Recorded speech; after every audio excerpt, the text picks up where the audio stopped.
Bonjour à tous et merci de votre présence. Au nom d'Alix Philippon, la présidente de la PST, on vous remercie de votre écoute et de votre confiance à venir entendre cette conférence que cette fois-ci on réserve au SEO. Je remercie en votre nom aussi Emmanuel Romanov, secrétaire général de la PST, Marie-Christine Nestora qui s'occupe de la communication et bien entendu à la technique Tourisme TV qui va nous aider donc à retransmettre cette conférence qui sera en ligne sur le site de la PST et également sur nos médias. Donc vous me connaissez, Rémi Bentovresse, je suis le rédacteur en chef de e-tourisme et mon partenaire, le quotidien du tourisme, va retransmettre cette conférence. Cette conférence est dédiée au SEO. Alors je commence tout de suite dans le vif du sujet pour vous présenter nos deux experts. À ma gauche, donc à votre droite, vous avez donc Jean-Dominique Brivet qui va se présenter, qui va présenter sa société et on a la chance aussi d'avoir Céline Simon qui, elle aussi, est experte dans le domaine du référencement naturel et qui pourra, en quelque sorte, être notre grand témoin. Je veux toujours un grand témoin dans ces conférences pour nous livrer son expérience et nous donner ses conseils.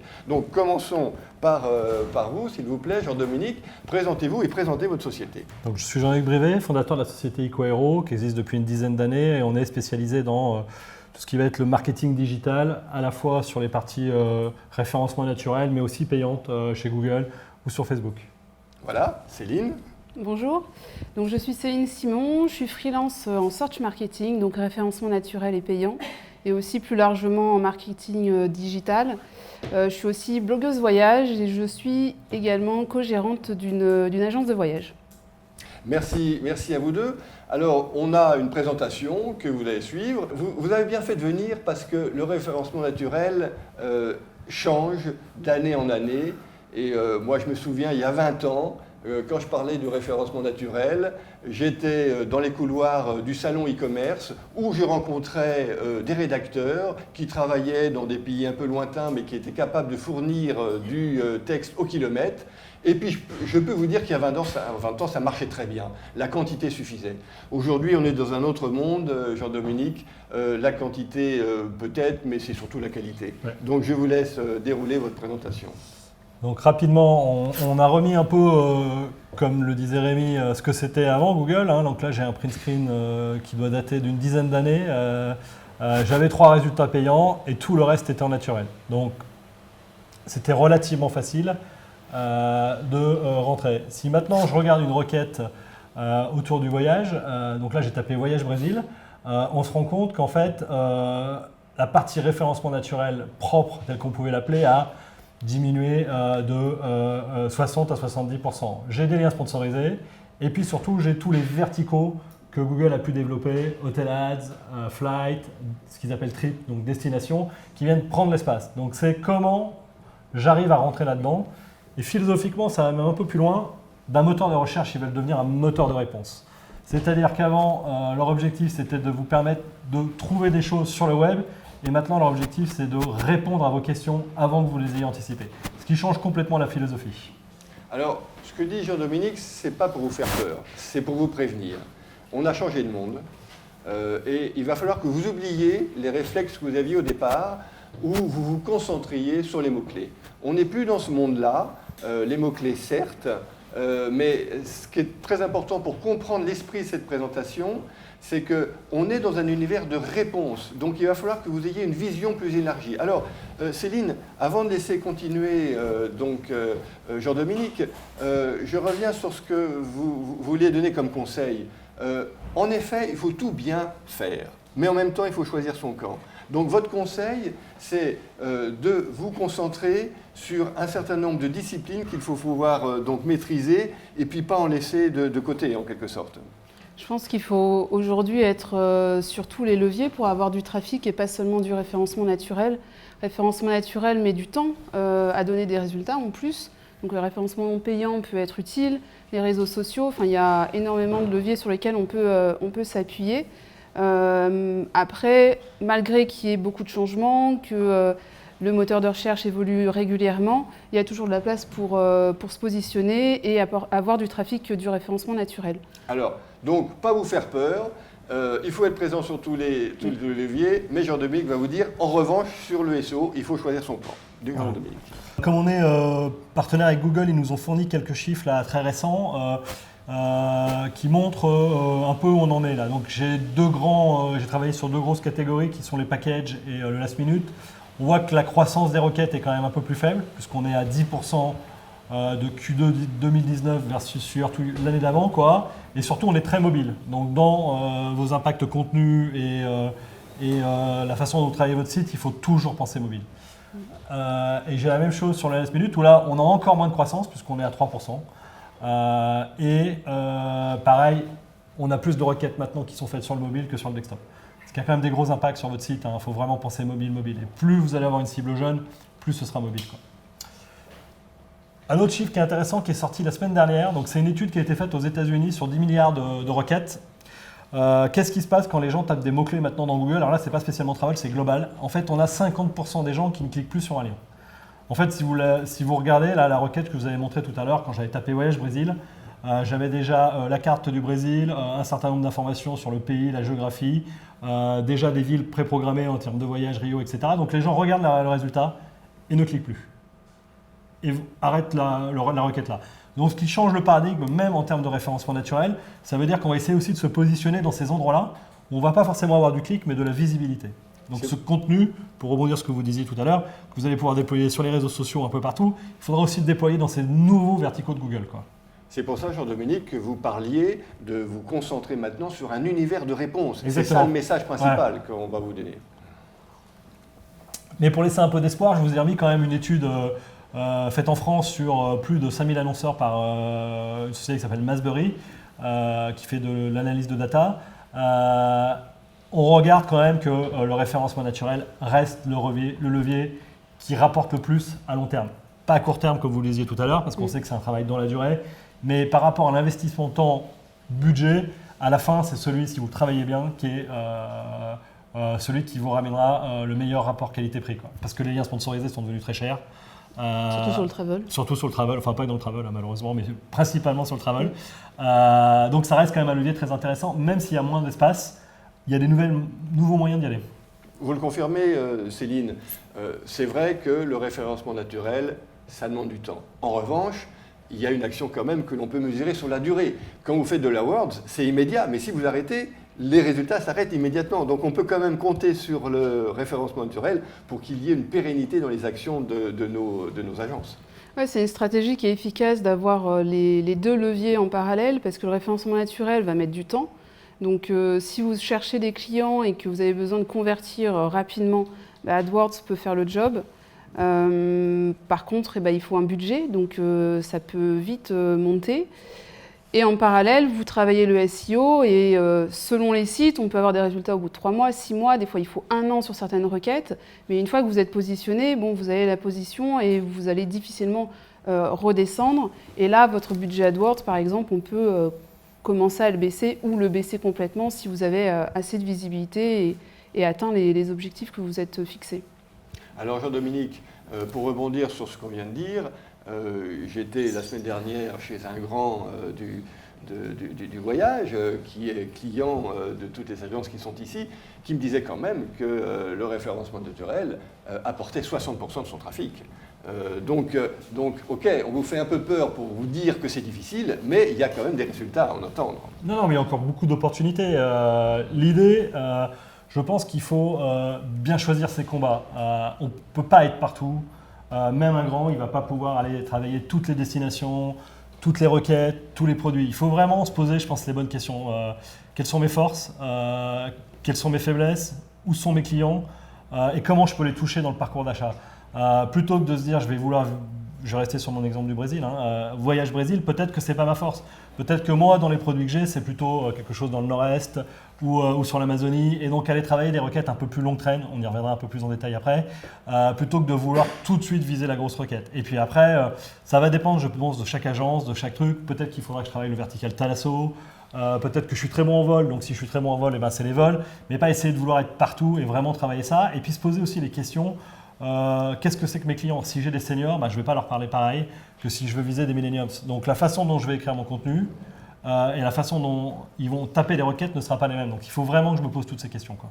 Céline, vous pouvez le confirmer parce que finalement c'est un message un peu paradoxal qu'on donne à la salle. Vous dites qu'il faut être présent partout, les réseaux sociaux, sur Internet, sur les différents moyens de communication. Donc il faut vraiment être partout. Et en même temps là, on vient de dire attention, là sur le SEO, il faut choisir son camp. Donc on a plutôt une approche verticalisée. Ouais, en référencement naturel, on va avoir du mal à se positionner partout. L'une des erreurs principales, c'est souvent de vouloir se positionner justement sur un mot-clé qui est très générique, type voyage Brésil. C'est hyper concurrentiel. Est-ce que c'est vraiment votre force? Est-ce que c'est le produit que vous vendez le mieux? Peut-être pas. Donc il faut parfois aller chercher des mots-clés de longue traîne, donc moins de volume de trafic, mais qui vont convertir mieux, où il y a moins de concurrence, et là, ça sera beaucoup plus facile en fait, de vous positionner. Donc il faut vraiment que, comme on le disait, se mettre à la place du client, savoir vos forces, vos faiblesses, et adapter en fait, votre contenu par rapport à ça, et travailler votre référencement par rapport à tous ces paramètres-là. Alors Jean-Dominique, donc tout faire, en particulier le local. Alors je vais demander Jean-Dominique à ce que vous soyez relativement bref sur le local parce qu'on a déjà fait une conférence sur Google My Business, mais rappelez quand même les points clés. Donc on va rentrer sur 3 grands axes pour reprendre la présentation. Le local, la technique, parce qu'il faut s'adapter aux nouvelles normes, et la sémantique qu'on a déjà quand même pas mal traité, mais on va essayer d'aller un peu plus loin. Donc local, rapidement, donc sur toutes les requêtes, vous savez très bien que si je tape agence de voyage Nantes, agence de voyage Paris 17e, il n'y a plus que ça. Donc il faut absolument être présent dedans. Ils ont énormément développé la fiche, elle est de plus en plus complète. On se rapproche quasiment d'un site web par moment à part entière. En tout cas, c'est un peu leur objectif. Donc moi, j'ai retenu 4 grands points clés à bien remplir tous les champs. Ça semble basique, mais il y a énormément de champs maintenant, et il faut tous les mettre. Avoir une description claire, précise de votre activité, qui va reprendre les mots-clés que vous voulez un peu viser. Si vous êtes un spécialiste du Brésil, il faut le marquer. Si vous êtes un spécialiste de la Thalasso, il faut le marquer. Mais non, mais ça paraît bête comme ça, mais en fait, on se rend compte souvent que c'est pas fait, quoi. Essayez de générer des avis positifs si possible. Répondre aux avis systématiquement, parce qu'ils ont vraiment énormément travaillé les avis. Là, ils intègrent les avis TripAdvisor, etc., etc. Et puis générer un maximum de contenu, photos, articles. Voilà pour le local. Non, très bien. On va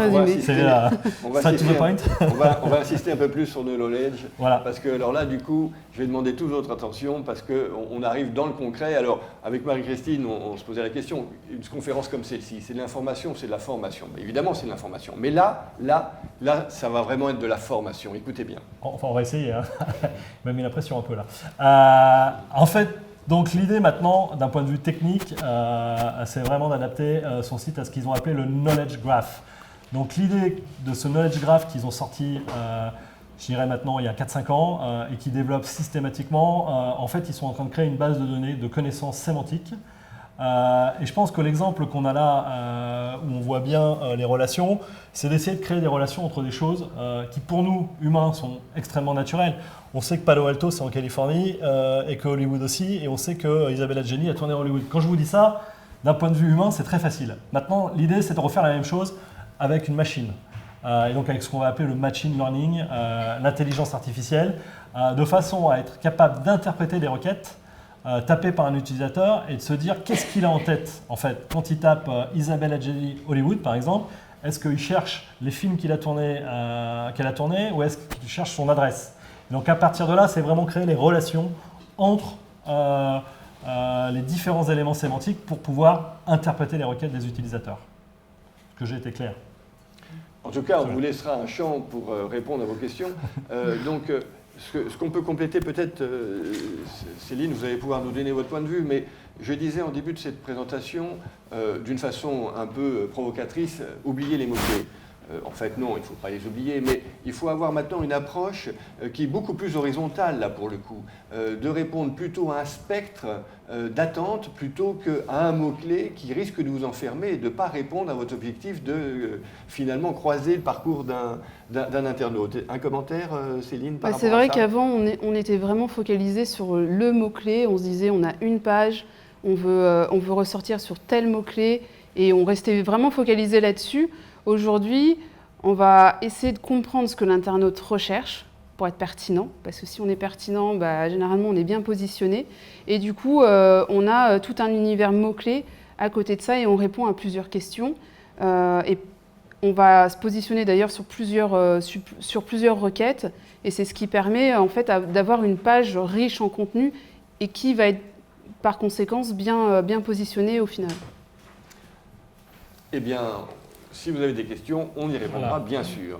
Je vous ai mis quelques exemples concrètement qu'est-ce que ça va donner dans les résultats de Google. Donc on appelle ça des rich snippets. Donc là il faut que vous voyez avec vos webmasters ou la personne qui font le site pour qu'ils vous normalise le site tel que Google le veut.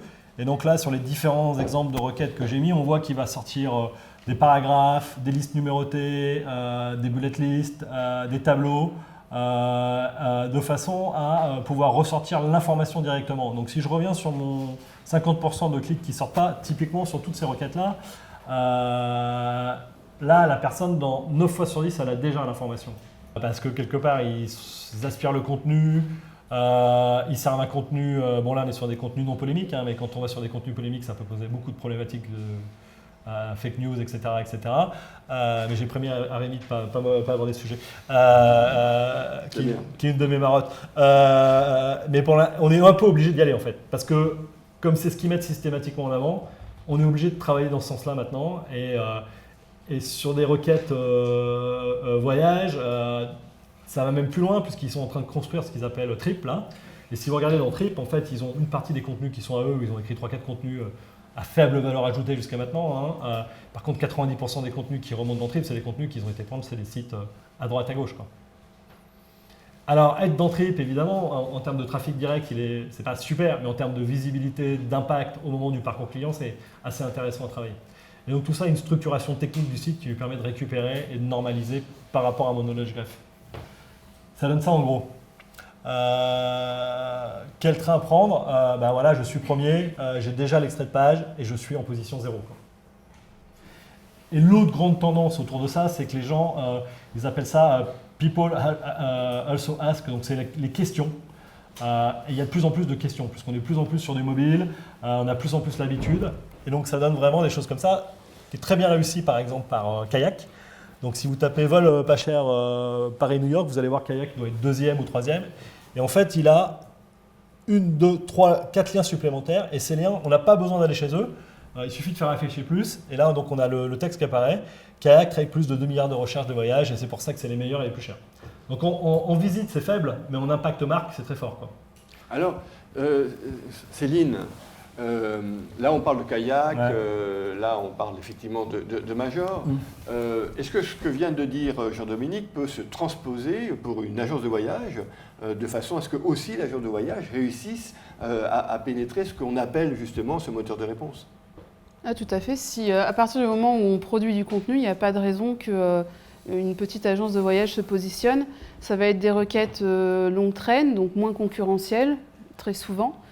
Si en plus vous êtes expert sur une destination ou sur une thématique particulière, vous êtes complètement légitime et allez parfois ressortir plus facilement qu'un gros site qui est généraliste. Ça, on le voit assez souvent. Très souvent. Hein. Et c'est hyper important justement de produire du contenu et pas se dire, voilà, moi j'ai mon agence, voilà, j'ai mes séjours, je mets mes séjours, ce que je vends, et basta. Vous faites ça, on n'arrivera à rien en fait. Par contre, si vous produisez du contenu à côté, vous donnez ce contenu aux utilisateurs, ça va être une porte d'entrée. Et ensuite, peut amener à votre agence au séjour et à avoir une vente derrière. Céline, allons un peu plus loin dans les conseils qu'on peut donner à notre auditoire. Par exemple, s'il faut donner des réponses, donnons des conseils. On parle du Brésil, mais on peut donner des conseils, comment aller au Brésil, quelles sont les règles pour aller au Brésil, comment une famille peut aller au Brésil, est-ce qu'on peut emmener son chien au Brésil. Enfin, voilà, donner des réponses pour répondre concrètement à ce que disait Jean-Dominique, réfléchir en tant que réponse. C'est exactement ce qu'il faut faire, c'est donner toutes les réponses, montrer que vous êtes expert aussi sur votre sujet. Parce que ça, pour l'utilisateur, c'est important. Même si un utilisateur, au départ, cherche juste de l'information et se dit peut-être qu'il va aller au Brésil seul, en tombant sur votre site, en voyant toutes les informations que vous avez, les séjours que vous proposez, c'est peut-être un futur client. Donc, il faut vraiment penser à ce que l'utilisateur recherche et se dire que ce contenu-là que vous allez produire, parce que c'est vrai que ça demande du temps et de l'énergie de produire ce contenu-là, ça sera potentiellement une porte d'entrée vers vos sites qui va amener ensuite à vos produits. Donc ça, c'est une stratégie qui est plutôt efficace sur des... quand on est une petite agence de voyage, parce que le secteur du tourisme est hyper concurrentiel, donc c'est dur de se positionner sur des termes type agence de voyage. Enfin, c'est trop générique, c'est impossible. Et quelle est la conversion derrière ? On n'est pas sûr. Si vous êtes sur la longue traîne, vous allez peut-être faire moins de trafic, mais par contre, la conversion, elle va être bonne. Donc, il faut aussi penser conversion plus que trafic. Et moi, c'est ce que je vois souvent sur des gens qui ont des sites web qui veulent absolument faire du trafic, qui veulent des mots-clés, qui font beaucoup de volume. Mais au final, faire du volume, c'est bien, mais derrière, si l'utilisateur arrive sur votre site et qu'il ne trouve pas ce qu'il recherche, il va repartir. Juste pour finir sur mes différentes possibilités techniques et comment apparaissent les trucs. En fait, il faut se dire que plus la réponse, il pense qu'elle fait partie du domaine public ou qu'elle est dans sa base de données, il va répondre directement et là, il n'y a plus du tout de clic. Quand il arrive à comprendre la question, qu'elle est assez simple ou un peu plus complexe, donc là, par exemple, le prix d'un train en Europe, là, je vais être avec des choses où je serai tout ce qu'on sera dans ce qu'on appelle les snippets. Et si c'est vraiment trop compliqué, on est encore en naturel. Donc, si on en revient à ce que disait Céline tout de suite, c'est plus je vais aller chercher de la longue traîne, plus il y aura du naturel, où on pourra avoir du clic. Et plus on va être sur des choses simples, moins il y aura de clic. Donc, si je tape Voyage Brésil, il n'y a pas grand-chose. Si je tape Voyage Brésil du mois d'août au mois de septembre, en passant par l'Amazonie et en redescendant par l'Argentine, là, je suis sûr que je serai premier. Non, mais ça vous fait rire, mais la personne qui va... Il y aura peut-être une requête par an, mais si vous êtes sur cette requête-là et que vous avez l'info que vous lui amenez, votre chance de convertir, elle est assez forte. Alors, j'ai été très loin dans la requête, volontairement, mais c'est vraiment important, quoi. Parce que, je vais enchaîner, si on regarde le parcours d'un utilisateur, ça c'est le parcours client, de combien de sites il voit avant d'acheter un voyage. Donc, on voit que plus c'est compliqué ou plus le montant est important, plus je vais passer de temps avant l'achat. Donc, en bas, c'est le nombre de jours avant l'achat et en haut, c'est le nombre de sites. Donc, plus j'avance et plus la boule est grosse et plus je passe de temps à avoir des sites. Donc, je peux le toucher au moment de la conversion, mais en fait, si je ne l'ai pas touché avant, quand il s'est posé des questions, si je reste sur mon exemple du Brésil, quelle est la météo au mois de janvier au Brésil, est-ce que je peux partir avec mon chien au Brésil, quelles sont les règles de sécurité à Rio, etc. Si j'arrive à toucher à tous ces moments-là, j'aurais impacté dans mon parcours. Et donc au moment où il se posera la question, il vous aura certainement identifié. Et notamment pour une agence de voyage indépendante, je suis assez d'accord, aller sur Voyage Brésil, c'est quasiment impossible. Il reste 6 résultats maintenant, naturels purs, puisque tout le reste c'est que des produits Google ou du lien sponsorisé. Donc 6, et quelle va être votre conversion? Est-ce que vous êtes assez pertinent? Est-ce que vous avez assez de voyages? Sauf si vous êtes le spécialiste du Brésil. Voilà. Mais l'idée vraiment, c'est vraiment de se poser les questions de quelles sont les destinations dans lesquelles je suis bon, quels sont les types de produits que je vends. Est-ce que je fais du package? Est-ce que je fais du sur-mesure? Est-ce que je suis spécialiste de la thalasso? Quels sont mes sites prioritaires? Est-ce que je vise d'abord les familles? Est-ce que je veux faire des petits groupes, par exemple du GIR? Est-ce que je suis un spécialiste du GIR? Est-ce que je suis un spécialiste du B2B? Est-ce que je vise plutôt les seniors? Et en fonction de, je dirais déjà, votre chiffre d'affaires existant réel, des endroits où vous êtes fort, etc., ça va vous permettre de déployer votre stratégie de contenu pour vous focaliser sur les endroits où vous êtes bon ou ceux où vous voulez aller. Si par exemple vous vous dites la famille dans ma zone de chalandise c'est un point clé, il faut que je le traite, donc il faut que vous ayez les produits déjà, parce qu'on peut faire tous les contenus qu'on veut, si les produits ne correspondent pas après, vous ne vendrez pas grand chose. C'est pas moi qui vous aiderai à faire les produits, mais le produit est quand même clé à la fin. Mais par contre, à partir de là, si ma cible prioritaire c'est sa famille, il va falloir vraiment que je me dise quels sont tout ce qui va pouvoir être en termes de longue traîne, donc tous ces petits mots-clés qui vont ramener de la valeur ajoutée aux familles. Ce qu'il faut ajouter, Jean-Dominique, c'est que bien sûr qu'il faut être partout, comme le disait Céline au début de notre entretien. Mais en revanche, là, il faut choisir vos camps. Vous êtes une agence généraliste, donc à la limite, vous pouvez envoyer vos clients dans le monde entier. Eh bien, il va falloir que vous choisissiez. Même si vous êtes généraliste, choisissez un camp, celui pour lequel vous avez le plus d'affinité, ou comme disait Jean-Dominique, celui où vous voulez aller. Même si vous êtes très fort sur une destination, mais vous voulez développer une autre destination, vous vous concentrez sur cette autre destination, et là, justement, on va parler de la longue traîne. Et là, ce que va vous dire Jean-Dominique, confirmé par Céline, c'est que si vous êtes exhaustif sur un point précis, vous allez être plus fort que même tous les majors. Est-ce que tu peux expliquer ça justement par rapport à la longue traîne? Alors, l'idée, c'est que les majors, ils produisent du contenu énormément. Alors, ils sont montés en qualité, mais ils ont tellement de combats à mener que il y a beaucoup de contenus que même les majors produisent sont produits par des robots maintenant, hein, parce qu'il y a une boîte en France qui s'est spécialisée là-dedans et qui génère des contenus relativement qualitatifs quand vous êtes sur des choses structurées comme de l'hôtel, etc., quoi. Mais évidemment, eux, ils veulent être partout, donc ils n'arrivent pas à se focaliser. Donc si nous, on se dit, on utilise cette pyramide inversée qui est, on va se focaliser sur les questions que se posent mes clients. Je vais avoir un contenu qui se focalise sur la réponse, avec un résumé de la question en haut, pour que le lecteur puisse le comprendre en peu de temps, Google aussi. Et une page, une question, une page, une problématique, avec un style conversationnel, vous parlez aux gens, c'est pas un style froid. Parce que si je reviens sur les majors avec leur IA et leur truc automatique, c'est froid, c'est pas conversationnel. Il faut engager votre lecteur. Et si on revient à ce que disait Céline, on peut même le republier sur Facebook, on peut le réutiliser un peu partout dans c'est du contenu qui va resservir. Qui va resservir partout. Mais il faut être chaud même dans son contenu référencement naturel maintenant. C'est pas juste le Brésil est un superbe pays, voilà, il faut leur donner l'envie de s'engager, quoi. Et donc c'est vraiment cette pyramide et on répond aux questions qui sont qui, quoi, quand, où, pourquoi. Et donc son travel, c'est un peu infini en fait, hein, même sur une destination donnée. Hein. Parce que si vous creusez avec des cibles et des types de produits, vous pouvez aller loin. Hein. Si vous faites du club, est-ce qu'il y a dans un club, si vous vendez des clubs par exemple, est-ce qu'il y a un club pour les enfants? Est-ce qu'il y a possibilité de garder les enfants? Est-ce qu'il est inclusive? Est-ce que je peux amener mon chien? Est-ce que je peux arriver dans un autre? On peut imaginer, voilà, quelles sont les excursions à côté. Enfin, sur le travel, c'est un peu sans fin. Hein.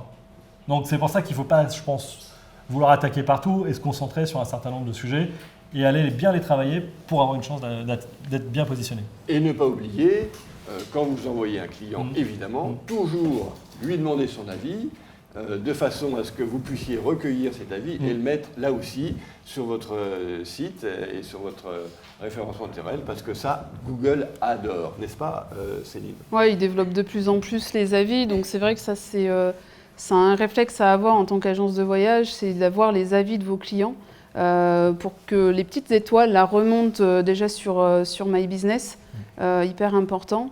Et puis globalement, ça vous aide au niveau de votre site web. Donc c'est une petite chose à laquelle on ne pense pas forcément et qui est quand même assez facile à obtenir avec des clients. Enfin, à partir du moment où ils sont contents, ils seront ravis de vous laisser un avis. Et pour le coup, voilà, ça aide aussi votre site web.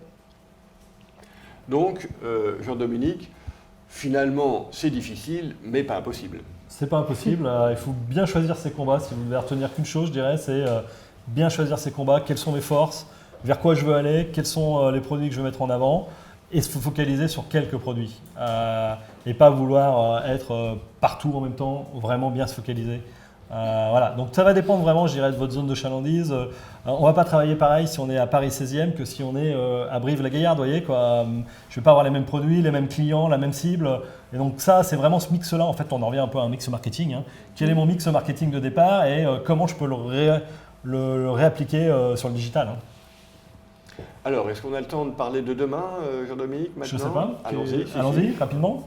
Donc rapidement, l'idée c'était de vous projeter un peu vers 2020 et donc vers tout ce qui est le vocal. Donc je vous ai mis quelques chiffres. Donc là, on voit que les smartphones sont de plus en plus déployés. Et on a quelques études qui nous disent que normalement, vers 2020, on devrait avoir 50% des requêtes vocales. Aux États-Unis, c'est déjà relativement développé, on est à 20%. En France, ça reste très embryonnaire. Pour l'instant, selon les chiffres que Google veut bien nous transmettre de temps en temps, on serait vers 3-5%. Voilà. Mais en tout cas, c'est une tendance de fond qui est liée à deux usages. Il y a l'usage mobile, donc ça tout le monde le voit. OK Google ou Siri, dis-moi comment je me rends avenue Hoche parce que je suis perdu dans Paris. Mais il y a aussi tout ce qui va être les environnements des assistants personnels qui, eux, se traitent pas tout à fait pareil puisqu'ils ont à la fois du référencement mais à la fois des applications aussi, quoi. Donc on est dans ce truc-là. Donc là, le vocal, en fait, l'idée, c'est d'aller encore un peu plus loin que ce que je vous ai expliqué en termes de knowledge graph. C'est vraiment de pouvoir mieux encore interpréter les contenus et surtout le contextuel. Se dire, en fonction des questions qu'il m'a posées, notamment quand je suis dans le cas d'un assistant ou d'un smartphone, en fait, si la personne elle l'utilise en vocal, au fur et à mesure, c'est apprendre à l'intelligence artificielle de comprendre la personne qui lui parle. Et donc d'être capable d'interpréter la question et donc d'avoir une personnalisation outrance de la réponse. Si on regarde historiquement, quand je tapais une requête dans Google, que ce soit vous, moi ou Rémi, on avait tous les mêmes résultats. Maintenant déjà, c'est complètement séparé. J'ai pas forcément les mêmes, voilà. Mais la variation en fait, elle va être relativement liée à votre adresse IP, est-ce que vous êtes à Paris ou est-ce que vous êtes à Marseille, et un peu votre historique de surf. En mobile, l'idée c'est vraiment que vous ayez des réponses parce que vos usages du mobile sont ça et que moi j'en ai d'autres et que ça soit complètement différent. Donc ça veut dire que c'est le step encore supplémentaire qu'il faut préparer de comment j'arrive à être encore plus précis et encore plus fin dans les questions et les réponses que je veux travailler. Alors avant de passer aux questions-réponses, je voudrais demander à Céline, Céline, votre expérience, c'est laquelle? Parce que finalement, vous êtes une spécialiste du web marketing et vous avez votre agence. Donc, est-ce que vous avez utilisé votre savoir-faire pour mettre en avant votre agence et est-ce que vous remontez en référencement naturel avec votre agence? Complètement. Mon compagnon comptait absolument sur le référencement naturel. Donc, dès la création du site web, je me suis mis à travailler dessus. Ça, c'est une chose qui est aussi importante quand on n'a pas de site web. C'est pas de faire son site web et puis se dire après « Ah bah tiens, j'ai pas de visite ». Refaire un site web, corriger pour du SEO, c'est contre-productif. Donc, nous, on a pris dès le départ de travailler le site pour le référencement naturel. Donc, j'ai travaillé tout le site, c'est un petit site, donc pas énormément de pages non plus, mais on s'est attaché à faire du bon contenu, du contenu de qualité, pas des pages où il y a 3-4 lignes. Et à côté de ça, nous on avait une problématique, c'est qu'on a lancé notre site web très tardivement par rapport à notre début de saison. Du coup, on s'est aussi appuyé sur du référencement payant, parce qu'on savait très bien qu'on ne saurait pas référencer oui, mais pas visible dans les moteurs de recherche, pour trouver nos premiers clients. Donc on a utilisé cette stratégie, donc on a dû avoir quelques mois de référencement payant qui nous ont amené nos premiers clients et puis on a arrêté le référencement payant au bout de ces quelques mois.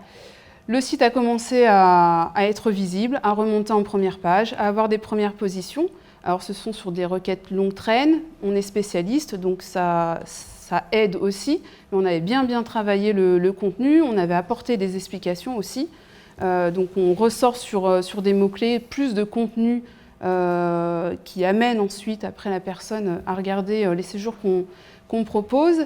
Et puis pour la saison suivante, on n'a pas eu besoin en fait de faire de référencement naturel. Et on s'est appuyé uniquement sur le référencement naturel pour de payant, excusez-moi. On n'a pas réactivé en fait les campagnes de référencement payant. Et là, le référencement naturel a fait le job puisque notre site était bien positionné sur des requêtes. Alors moi, je dis assez génériques, mais pour notre niche, on va dire. Et du coup, on est visible et on a réussi à trouver les clients qu'on cherchait et à remplir notre saison de cette façon-là. Christelle Gravier, agence Peppermint, quelle est votre question? Vous parlez de mettre en place des rich snipers, mais après, Snippet.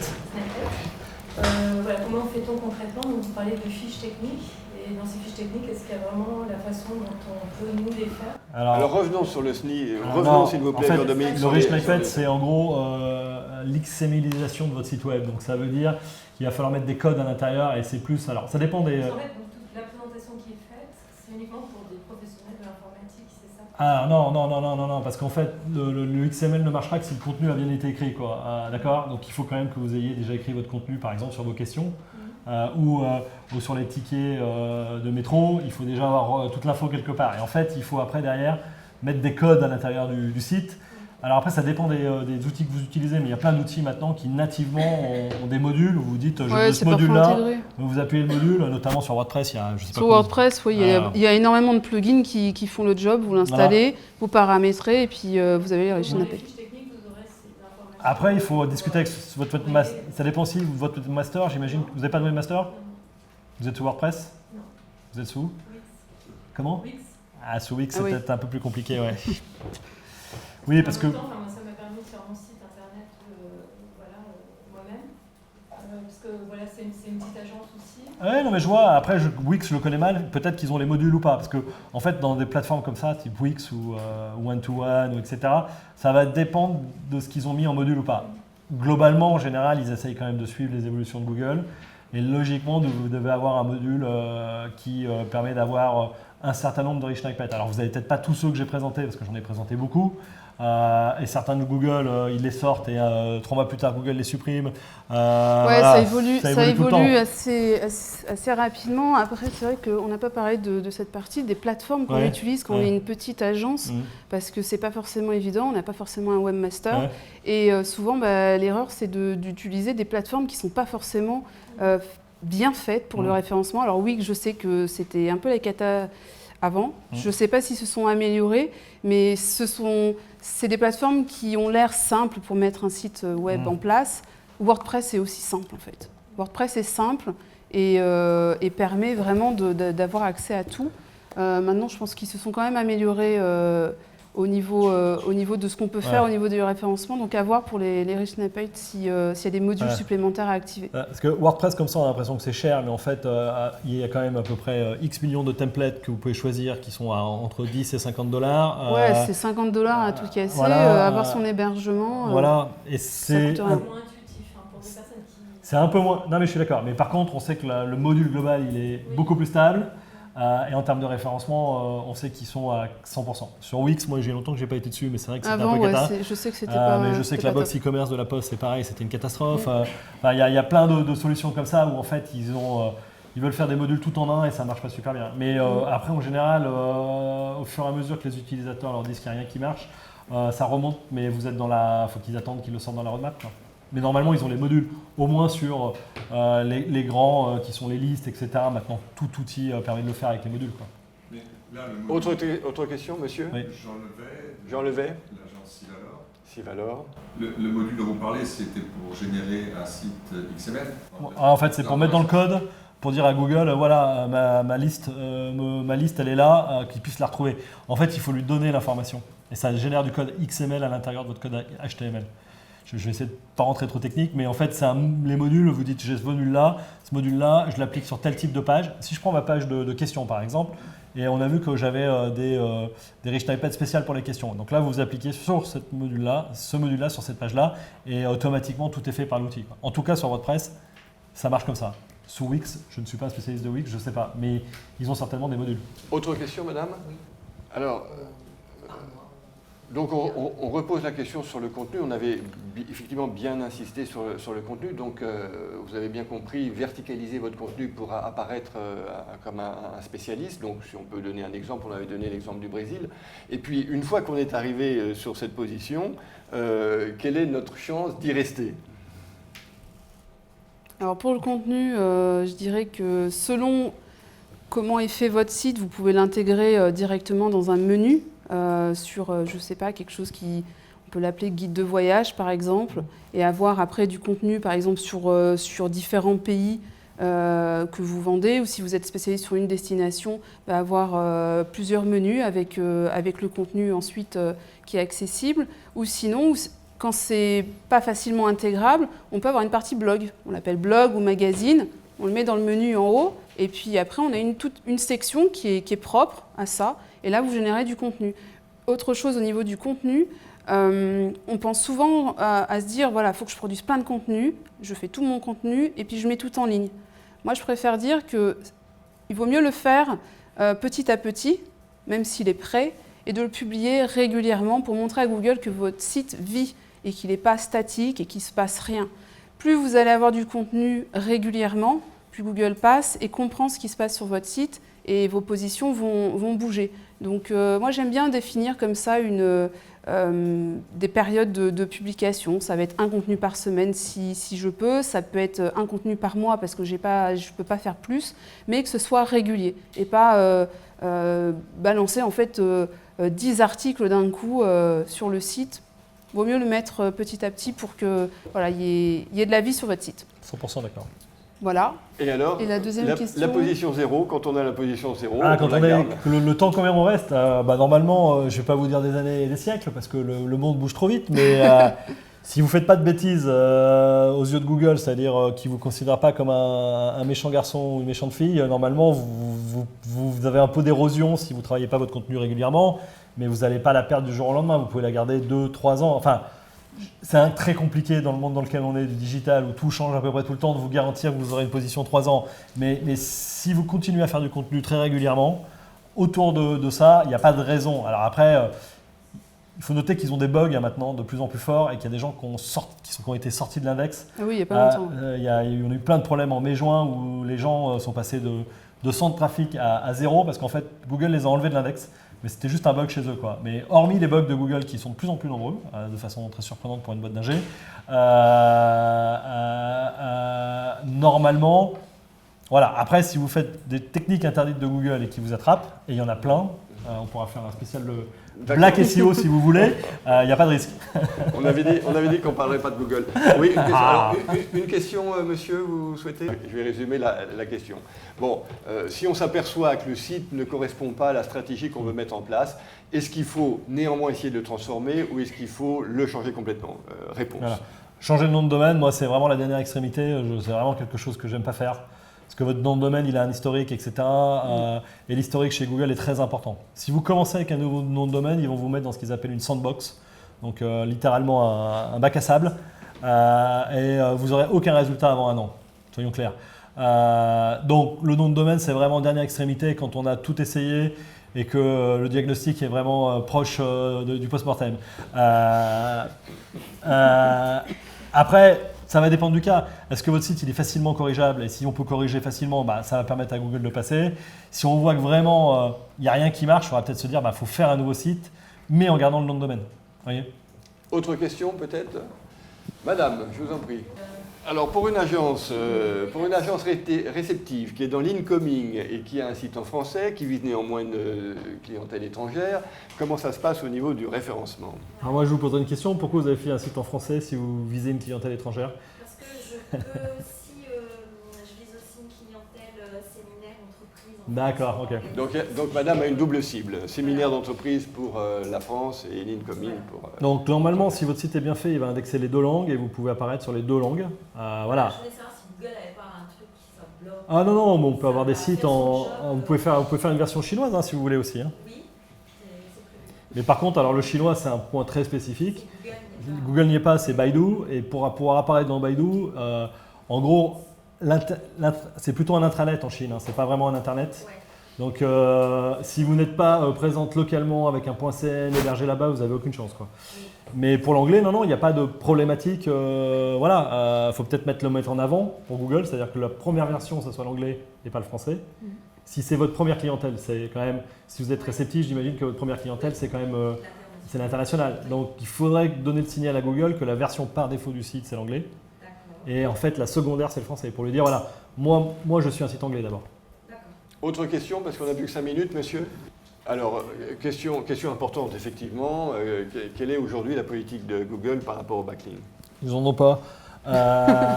Non, mais sérieusement, ils nous ont sorti hier un truc où maintenant on peut avoir un backlink sponsorisé. Bref, ils sont perdus par rapport à ça. Ils ne savent pas faire, en fait. Ils ne savent pas, ouais. En fait, leur communication, c'est de dire il faut faire du contenu et du bon contenu. Et les liens, ça n'a plus de poids. Mais dans la réalité, les liens ont toujours du poids. Voilà. Donc, il faut gérer ça de façon...